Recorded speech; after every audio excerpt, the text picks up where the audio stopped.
Hey guys, welcome to the next part. So in this part we're going to be discussing the profile view of a player and how to get over some of the challenges which exist when trying to work with this image.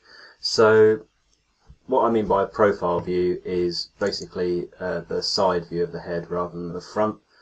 The one problem you'll probably face is the fact that there's basically not many decent profile shots out there. If he's a well-known player, then you'll probably find plenty.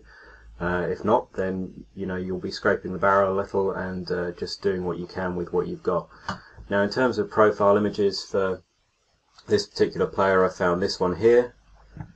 I've also got this one. I've also got this. And that's it, really. So the one that I've chosen to use is actually this one. Although it's the smallest image, I don't have the full size version of this. I'm not going to buy it, so I'm just going to use this as my guide. Because I don't have the full size version, I'm going to try and get what I can out of this image to enable me to create a half accurate profile. It's not going to be perfect, but it will hopefully be good enough to allow us to put the texture on, and then we can play around using reference photos.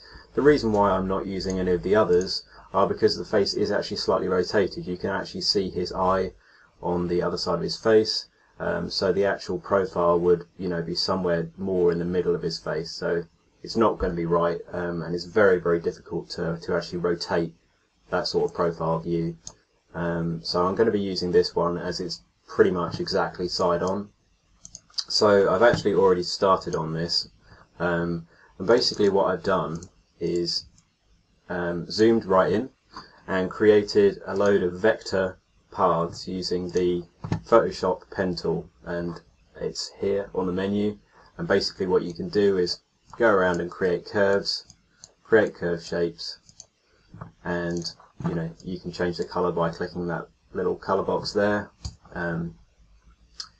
And basically what this means is then the curves that you create they're resolution independent. They no longer operate on pixels, they just operate on curves. So if you were to trace this with a pixel brush, for example, if I actually convert this to pixels, and you scale that up, then what you get is a horrible pixelated mess like that, which doesn't look very good and isn't much help really. So if I just delete that and go back to my vector version, what you get with the vector version is it stays smooth and sharp. So although it may not be 100% accurate, it's not bad. So this is the way we'll go. So if we drag and drop that onto there, and we can just pop that back in there, we don't need it anymore. And then the next thing you're going to want to do is basically create a few guides vertically on the face, top of the ears, bottom of the chin, middle of the mouth, and point of the nose, so the very end of the nose where you think that's about going to come, which is probably about there. And then basically what we want to do is, first of all this will check to see whether the profile view is going to work at all. But basically we need to try and align the profile with what we've got. So just turn the face up a bit because he's obviously got his head a little bit more up. So as you can see, actually that's not too bad. You can see here where the brow is, that's not too bad, and where that should be. The point of the nose kind of works, the chin works, the mouth works, and the top of the head works. So actually I'm pretty happy with that. Some minor adjustments here and there, but it should do the trick for now. So I think that's about right. So what we want to do now is make this canvas a little bit bigger. This is basically now just a temporary file for us to get this looking right. So make the canvas a little bigger so we can actually fit it all in. So let's just increase that by a relative size of around 300. That should give us enough space. Like that. And then if we leave the image at full size, it basically means we should be able to get away with using it at the same size if the height works anyway. So anyway, we'll see how this goes. So if I then remove the background image, because we don't need that anymore, all we want is this reference side image, and then what I'm going to do as well is just flip that horizontally, because this is the view that we're actually going to be working in. You know, the ears aren't perfect, but a lot of that comes from when you're actually editing, when you're actually drawing the lines. If the lines aren't quite perfect, then that's what you'll get. But this is just approximate, so I'm now going to save this and get this image into Blender, and then we'll start work.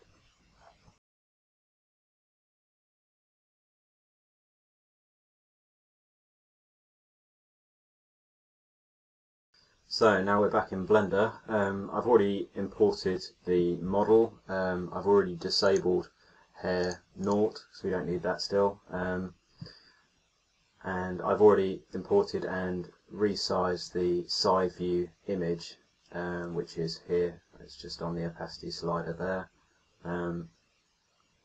As you can see, it's fitting okay. It's not perfect, but it's something that we can work with and give us an approximate guide to where things need to be. So the first thing we're going to do is join the two halves of the model together again. So we'll use Control and J to join those two so they're all one object.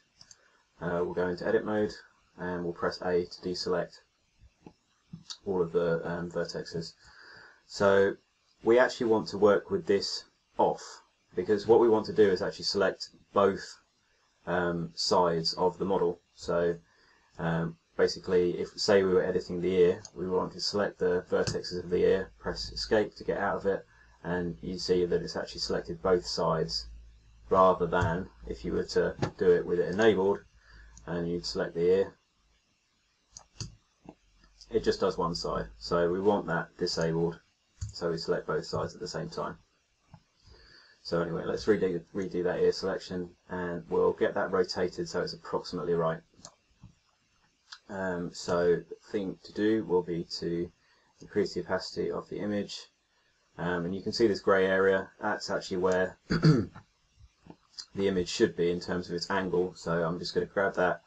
I'm going to switch on proportional editing so it moves other vertexes around, and I'm going to press R. I'm going to make that a little bit less opaque, just so you guys can see a bit more of the mesh. Make it a little bit easier to understand. So obviously at the moment it's rotating an awful lot of geometry around it. Again, we can choose exactly how much influence that has.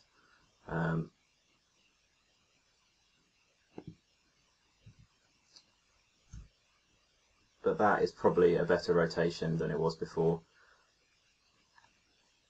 So we'll stick with that, and we'll move that back. Now I'm not actually going to move it down. The most important thing when you're in this stage, if you feel like the front view is correct, then basically just work on rough proportions of the side of the head.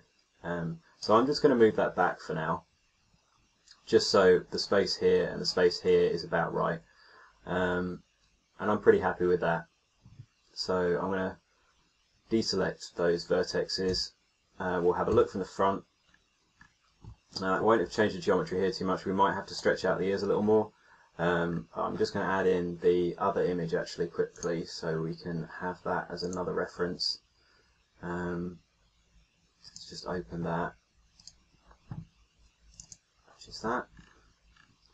The size of that is 0.9 and 0.25 on the Y. And again, we'll put that to the front.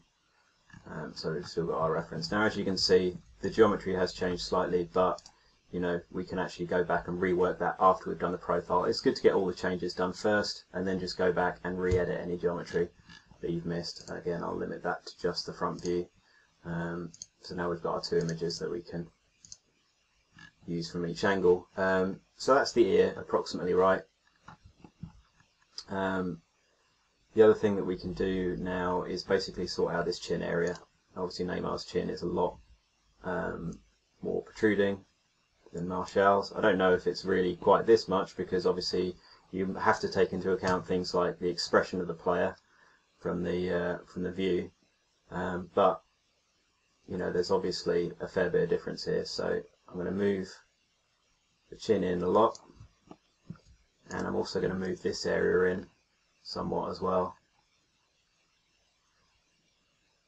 it should give us something that's a little bit more accurate. It's not necessarily going to be great, but it will be a start. So I'm also going to move the chin in, the nose in a little. I'm also going to move the brow out a touch. Doesn't need much, but just to make it a little bit more protruding. And the main piece of editing here is going to be this area here. And for this, basically, I'm going to use a very large selection and just fold this area back, and then start bringing forward any areas that need to come forward. So that looks about right to me. And then again, a very large area here. You want to be working in with the biggest brush that you can. So pop that there, and then move his head out.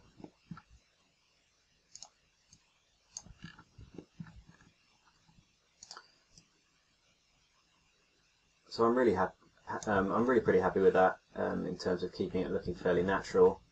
Again, this is not an exact science. You know, you can't kind of just grab any old image off the web and think that's going to work exactly right, because his expression might be quite different. He might be pulling a grimace, anything, you know. So I think in terms of getting a rough profile so we can get the texture on, that's probably going to be okay. The only other thing I'm going to do actually is to maybe move the cheeks ever so slightly forward, because it's obvious that Neymar's cheeks are a lot more sunken.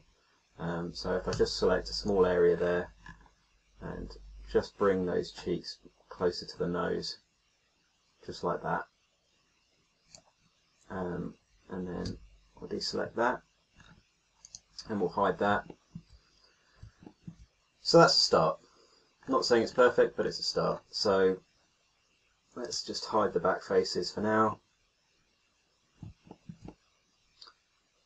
So that's what we've got as a 3D model at the moment, and the next stage is going to be to put the texture on and then make any fine detail changes. But actually, before we put the texture on, I'm just going to make these last couple of edits from the front view, just to make sure that, you know, we're happy that the geometry is lined up well enough to texture, as obviously that's the next stage. So just going to make sure that these are approximately in the right place,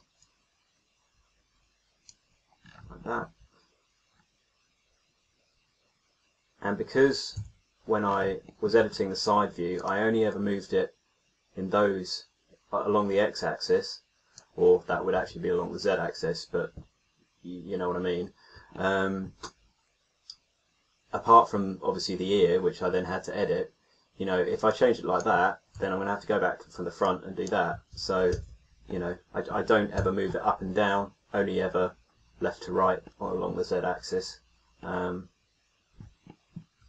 So yeah, I think I'm pretty happy with that. We can get the texture on now and then basically work on any fine detail changes before we start the texture edit stage. So that's it for this part, and I will see you in the next part for getting the main texture on. Cheers guys.